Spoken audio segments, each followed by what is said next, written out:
Morning. कैसे हैं आप सब? मैं सुषमा कुहाड़ एसके ब्लॉग्स में आप सभी का बहुत बहुत स्वागत है। आशा करती हूँ कि आप सब ठीक ठाक होंगे और हम सब भी बिल्कुल ठीक हैं। ये सुबह 7 बजे का टाइम है और मैं अभी गर्म पानी करने के लिए आई हूँ। गर्म पानी होगा तब तक मैं ये जो बर्तन हैं इनको इनकी जगह पर लगा देती हूँ और फिर गर्म पानी पीने के बाद मैं दही को भिगोकर मक्खन निकाल के रख दूँगी और फिर उसके बाद मैं झाड़ू लगाऊँगी।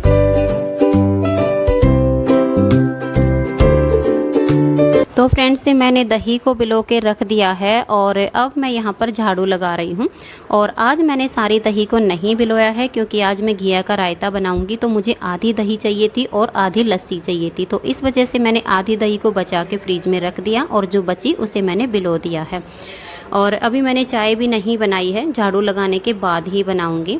तो अंदर वाले दोनों रूम में और किचन में मैंने झाड़ू लगा दी है और अब यहाँ कूलर के पास से और चारपाई के नीचे यहाँ की झाड़ू लगा के और सीधा मैं बाहर तक लगा के आ जाऊंगी। और मुझे कम से कम 15 से 20 मिनट आराम से लग जाती हैं पूरे घर में झाड़ू लगाने में, क्योंकि लंबाई काफ़ी हो जाती है।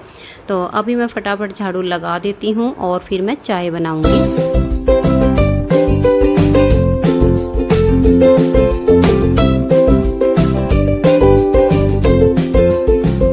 फ्रेंड्स झाड़ू लगाने के बाद मैंने चाय भी बना ली है, तो आप भी आ जाइए और हमारे साथ बैठकर सुबह 8 बजे वाली चाय पी लीजिए।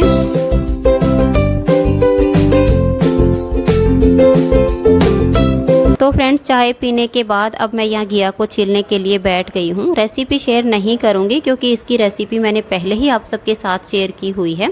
डिफरेंट सिर्फ इतना है, उस दिन मैंने घिया को कस के रायता बनाया था और आज मैं घिया को काट के और बॉयल करके फिर रायता बनाऊँगी। बाकी जितनी चीज़ें उस दिन डाली थी सेम चीज़ें आज मैं रायते में डालूँगी।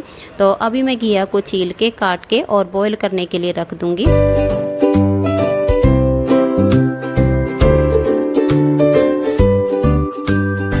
से घिया बॉयल करने के बाद बिल्कुल ठंडी हो चुकी थी, तो मैंने घिया को निचोड़ के रख लिया है। और अब मैं कुंडी में हरी मिर्च, 2 कलियां लहसुन की और थोड़ा सा सेंधा नमक डालकर इसे कूट लूँगी।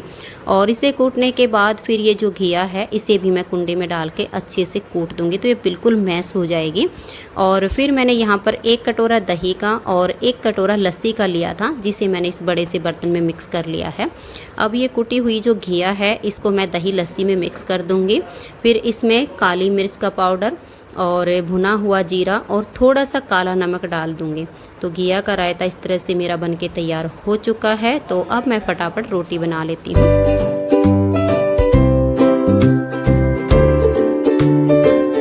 फ्रेंड्स ये रायता बनाने के बाद अब मैं रोटी बना रही हूँ और आज मैंने अपनी गैस को यहीं पर वापस सेट कर दिया है, क्योंकि वहाँ पर मुझे रोटी बनाने में बहुत प्रॉब्लम हो रही थी, क्योंकि गैस के आगे जो स्पेस है वो काफ़ी कम था। तो परात के साथ चकला बिल्कुल भी सेट नहीं हो पाता था। जब मैं रोटी बेलती थी तो मेरा चकला बार बार नीचे फिसलता था, तो इस वजह से मुझे रोटी बेलने में बहुत ज़्यादा प्रॉब्लम हो रही थी। पहले मैंने सोचा था कि 4 से 5 दिन में हैबिट हो जाएगी, लेकिन जब बार बार चकला ही फिसल रहा है तो हैबिट कैसे हो पाएगी।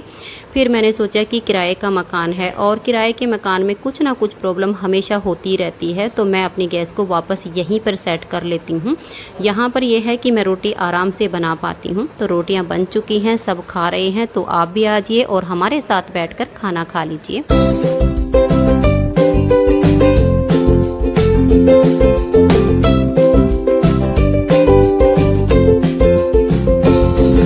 फ्रेंड्स किचन के काम से फ्री होने के बाद फिर मैंने पूरे घर में पोछा लगाया और पोछा लगाने के बाद नहा के आई हूँ और बालों में कंघी करने के बाद अब मैं प्रेस करने के लिए बैठ गई हूँ। और जैसे कि ये कपड़े मेरे परसों के धुले हुए हैं, तो कल भी मैंने प्रेस नहीं की थी, ऐसे ही छोड़ दिए थे, सिर्फ तय लगाने वाले थे, उन्हीं को समेट के रख दिया था।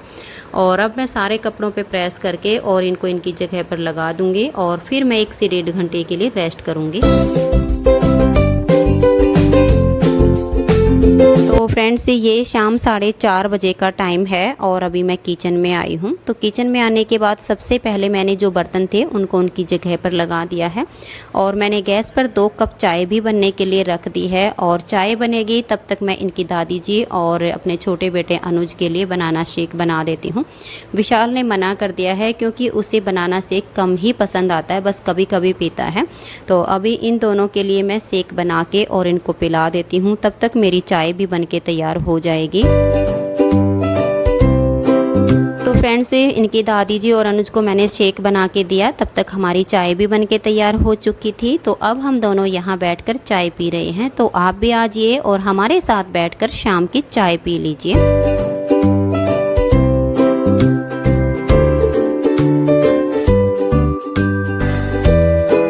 हेलो फ्रेंड्स, कैसे हैं आप सब? हम सब तो बिल्कुल ठीक हैं और उम्मीद करती हूँ कि आप सब भी बिल्कुल ठीक होंगे और अपने अपने घरों में बहुत खुश होंगे और सुरक्षित होंगे।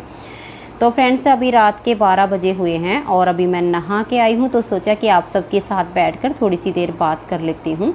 और फ्रेंड्स आज मुझे अपनी गैस को वापस वहीं पर सेट करना पड़ा है, क्योंकि यहाँ पर मुझे रोटी बनाने में बहुत ज़्यादा प्रॉब्लम आ रही थी।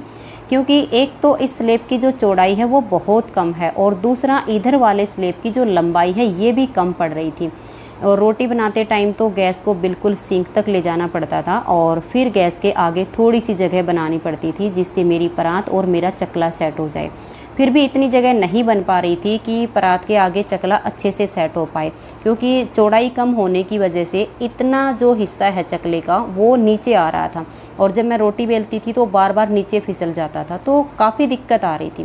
पहले मुझे ये था कि 4 से 5 दिन में मुझे यहाँ रोटी बनाने की हैबिट हो जाएगी, लेकिन जब बार बार चकला ही फिसल रहा है तो रोटी बनाने में दिक्कत हो रही थी। और सबसे बड़ी प्रॉब्लम मुझे हुई आप सबके साथ यहाँ रेसिपी शेयर करने में। यहाँ पर गैस रखने के बाद मैंने 2 बार रेसिपी शेयर की है। एक तो मैंने लोबिया की दाल बनाई थी, तो उस दिन मैंने रेसिपी शेयर की थी और उस वीडियो पर 2 कमेंट्स भी आए थे कि आप क्या बना रहे हो, ये ढंग से दिख नहीं रहा है। और उसका कारण यही था फ्रेंड्स कि मेरा जो ट्राईपोड है ना तो इधर सेट हो पा रहा था और इधर तो सिंक थी, तो सिंक में तो लग ही नहीं सकता। फिर जहाँ पर मैं खड़ी होती हूँ वहाँ पर मैंने ट्राईपोड लगाया और उसमें फ़ोन सेट किया, तो वो थोड़ा सा दूर पड़ रहा था, जिस वजह से सामने मैं क्या बना रही हूँ वो क्लियर नज़र नहीं आ पा रहा था। तो ये दिक्कत हो रही थी। और उस दिन मैंने फिर कच्चे आम की और सूखे नारियल की चटनी बनाई। उस दिन तो बहुत ही ज़्यादा दिक्कत हुई, क्योंकि मैं इधर देखूं या उधर देखूं कुछ भी नहीं समझ में आ रहा था। तो फिर मैंने ये डिसाइड किया था कि मैं किसी दिन टाइम निकाल के फिर से अपनी गैस को वहीं पर सेट करूँगी। यहाँ पर एक तो मुझे रोटी बनाने में प्रॉब्लम हो रही है और दूसरा यहाँ मैं कोई भी रेसिपी आप सबके साथ शेयर नहीं कर पाऊँगी। फिर मैंने सोचा कि आप सब ने मुझे बताया था कि दोनों अलमारी के बीच में जो जगह है वहाँ पर गैस को रख लीजिए। फिर मैंने वहाँ भी रख के इसको देखा, लेकिन वहाँ भी फिर क्या दिक्कत हुई कि यहाँ गैस रखने के बाद मेरी जो परात और चकला मैं रखूँगी वो बिल्कुल ही सिंक के पास जा रहा था। तो ऐसे में वहाँ रोटी बनाना मुझे अच्छा नहीं लगा कि बिल्कुल ही सिंक के पास खड़ी होकर रोटी बनाऊँ। इससे अच्छा तो यह है कि मैं उसी कोने में लगा देती हूँ, तो रोटी बनाने में भी आसानी होगी और आप सबके साथ रेसिपी शेयर करने में भी मुझे आसानी हो जाएगी।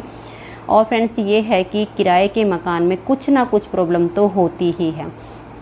अब जो किराए के मकान होते हैं वो मकान मालिक अपने हिसाब से बनाता है, हमारे हिसाब से नहीं बनाएगा कि हमें किस तरह का मकान चाहिए है। वो तो हम जब अपना बनाएंगे तो उसी को अपने हिसाब से बनाएंगे। तो किराए के मकान जैसे होते हैं एडजस्ट करना पड़ता है। अब इसमें स्लेब की चौड़ाई काफ़ी कम है, लेकिन आजकल की जो किचन बनती हैं उसमें जो स्लेब की चौड़ाई होती है वो ज़्यादा बनाई जाती है। और ये तो मेरी गैस से बहुत पुराने टाइम की है, जिसमें सिर्फ 2 ही चूल्हे हैं। अगर आजकल के हिसाब से अगर मैं गैस ख़रीदूँ जिसमें 3 चूल्हे होते हैं तो वो तो इसके ऊपर आएगी नहीं, क्योंकि उसकी तो चौड़ाई इससे ज़्यादा होती है। तो इस वजह से फिर मैंने आज अपनी गैस वहीं पर लगा दी है। तो कोई भी रेसिपी अगर शेयर करनी पड़ती है तो वहाँ पर मैं अपने ट्राईपोड को आसानी से लगा पाती हूँ। तो वैसे मुझे ये था कि मैं यहीं पर रखूँगी, वहाँ नहीं रखूँगी, लेकिन फ्रेंड्स बहुत ज़्यादा दिक्कत आई रोटी बनाने में। इस वजह से मुझे फिर से वहीं रखना पड़ा है और कोई ऑप्शन ही नहीं बचता है कि मुझे अलमारी के नीचे ही रखनी पड़ती है और कोई जगह ही नहीं बन पा रही है। तो फ्रेंड्स जब तक मैं इस मकान में हूँ अब तो यहीं पर रखूँगी। वैसे मुझे इस मकान को चेंज करना है, यहाँ ज़्यादा दिन रहना भी नहीं है। मकान हम देख रहे हैं लेकिन कोई ढंग का मिल नहीं रहा है। अब ऐसे कोई दूसरा मकान ढंग का ना मिले तो कोई फ़ायदा भी नहीं है, क्योंकि ऐसे तो हम यहाँ पर ही बैठे हैं, कोई फ़ायदा ही नहीं है। जब मुझे थोड़ा सा ढंग का मकान मिलेगा तो मुझे दूसरा मकान चेंज करना है। तो मैं सबसे पहले यही देखती हूँ, क्योंकि इस मकान में ना कोई अलमारी है ना कोई स्लेब है, कुछ भी नहीं है। तो सब सामान रखने में एडजस्ट करने में बहुत ज़्यादा प्रॉब्लम आ रही है। तो अब की बार मैं ऐसा मकान बिल्कुल भी नहीं देखूँगी, चाहे मुझे थोड़ा सा टाइम लग जाए, लेकिन ढंग का मकान ही देखना है जिसमें अलमारी बनी हो, कुछ सामान रखने की जगह हो और किचन में थोड़ी सी ऐसी जगह हो कि मैं कोई भी रेसिपी शेयर करूं या कोई वीडियो बनाऊं तो ढंग से मेरी बन पाए। तो तब तक मैं अपनी गैस को यहीं पर रखूँगी और यहीं पर आप मुझे खाना बनाते हुए देखिएगा। और ये मत कहिएगा कि आपने यहाँ पर क्यों रख दी है, क्योंकि इसका रीज़न यही था कि वहाँ पर कुछ भी काम ढंग से नहीं हुआ था। और फ्रेंड्स, कल मैंने जो वीडियो अपलोड की थी कि पति और पत्नी का रिश्ता कैसा होना चाहिए, तो एक सब्सक्राइबर ने मुझसे कमेंट्स करके ये पूछा है कि दी ऐसा क्या किया जाए कि पति और पत्नी के बीच में कोई तीसरा आ ही ना पाए। तो फ्रेंड्स, सबसे पहले तो मैं आपको यहाँ पर ये बताना चाहूँगी कि पति और पत्नी के बीच में किसी तीसरे का ये मतलब बिल्कुल भी नहीं होता है कि अपने परिवारजनों को, अपने रिश्तेदारों को, सभी को छोड़कर पति पत्नी बिल्कुल अकेले रहने लग जाए। इसका ये मतलब बिल्कुल भी नहीं होना चाहिए। पति और पत्नी दोनों की एक जिम्मेदारी बनती है अपने परिवार के लिए, अपने रिश्तेदारों के लिए। उसे पूरी ईमानदारी और पूरी निष्ठा के साथ दोनों को निभाना चाहिए। और रही बात किसी तीसरे की, तो उसका मतलब सिर्फ इतना होता है जैसे कि पति और पत्नी के बीच में कुछ गलतफहमियां पैदा हो जाती हैं या कुछ कहा-सुनी हो जाती है, तो इन सब को दूर करने के लिए किसी तीसरे को बीच में नहीं लेना चाहिए। दोनों को आमने सामने बैठकर ही उसे सुलझा लेना चाहिए, क्योंकि जब दोनों आमने सामने बैठकर बात करेंगे तो जो पति और पत्नी का एक दूसरे पर विश्वास होता है वो और गहरा होता चला जाता है, प्रेम बढ़ता चला जाता है। लेकिन जब कोई तीसरा उन दोनों का फैसला करने के लिए बैठ जाता है तो फ्रेंड से विश्वास बनने की बजाय बिगड़ जाएगा, प्रेम बढ़ने की बजाय घट जाएगा। तो इस वजह से दोनों को एक दूसरे का साथ देना चाहिए, एक दूसरे पर विश्वास करना चाहिए। और पति को भी और पत्नी को भी ये खुद ध्यान रखना पड़ेगा कि हमारे बीच में कोई अगर गलतफहमी पैदा हो रही है तो ऐसा कौन है जो हमारे बीच में गलतफहमी पैदा कर रहा है। तो वहाँ पर आपको ध्यान देना पड़ेगा कि ऐसा कौन है जो मतलब उल्टी सीधी बात इधर से और उधर कर रहा है। तो वहाँ पर आप ध्यान दीजिएगा और अपने रिश्ते को मजबूत बनाइएगा, एक दूसरे पर विश्वास को मजबूत बनाइएगा। अगर पति और पत्नी का एक दूसरे पर विश्वास मजबूत हो गया तो फिर कोई तीसरा उसे नहीं डिगा सकता है, उस रिश्ते में कुछ भी गड़बड़ नहीं कर सकता है। तो ये दोनों की जिम्मेदारी होती है कि एक दूसरे को समझें, एक दूसरे की भावनाओं की कदर करें, एक दूसरे से प्यार करें और अपने परिवारजनों के साथ अपनी सभी जिम्मेदारियों को पूरी निष्ठा और ईमानदारी के साथ निभाएं। तो फ्रेंड्स, आज की व्लॉग्स में इतना ही। मिलते हैं नेक्स्ट व्लॉग में, तब तक के लिए नमस्कार, बाय बाय।